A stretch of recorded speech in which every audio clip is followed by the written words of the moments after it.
Ma définition personnelle de la réussite, c'est d'être heureux le plus souvent possible. Je m'appelle Laurence Sudeau et j'accompagne des ex-salariés qui sont devenus indépendants à vraiment réussir cette transition de vie et en leur apportant une vraie structure sur leur positionnement, leur stratégie et leur visibilité. Le mot marketing est intimidant pour les gens dont ce n'est pas le cœur de métier, pour ceux qui sont pas très à l'aise avec la communication, le mot marketing fait peur. On se perd souvent sur le côté technique, alors que pour moi, ça, c'est la deuxième partie, voire même la troisième partie. Le vrai marketing, c'est vraiment l'ADN de qui on est, bien se connaître, savoir quelles valeurs on veut transmettre, comment est-ce qu'on a intégré les différentes étapes aussi de sa vie et qui font en fait notre histoire personnelle. Votre premier marketing, c'est quand vous rentrez dans une pièce, quelle première impression vous donnez aux gens en fait. C'est vraiment intuitivement arriver à traduire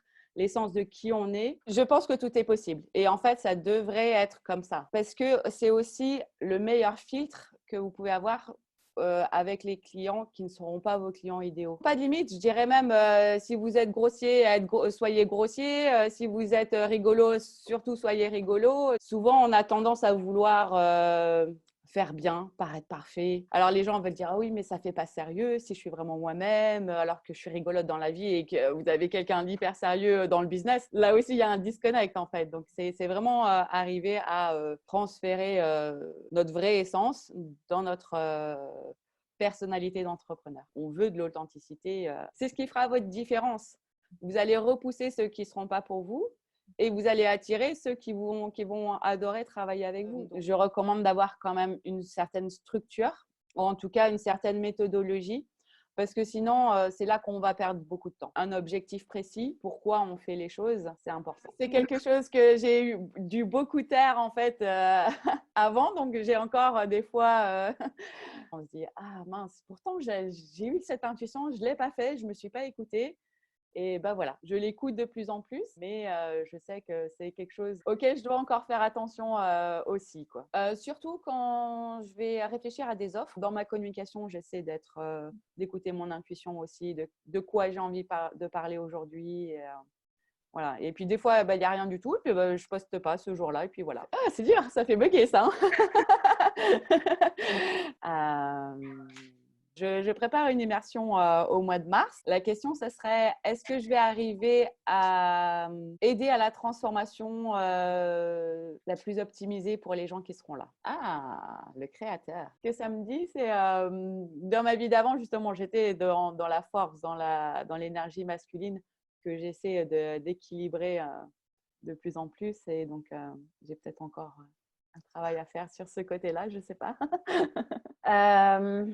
C'est une question. Alors, contre, parce qu'il y a vraiment énormément de femmes qui, c'est pas volontaire et c'est en fait une vraie tragédie quand on est embarqué dans des trafics humains. C'est absolument horrible.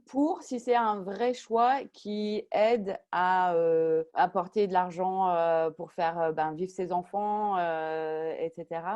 Et par contre, mon point de vue, c'est pas les femmes qui devraient, ou les hommes d'ailleurs prostitués, qui devraient être punis, mais ce sont les clients. Ok, tu me fais peur là.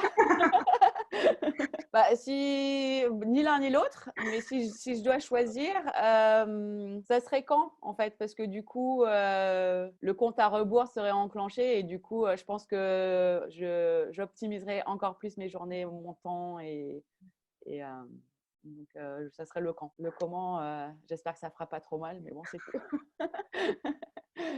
La dernière vraiment, vraiment wild, c'était rentrer dans une cage pour aller voir des requins en Afrique du Sud.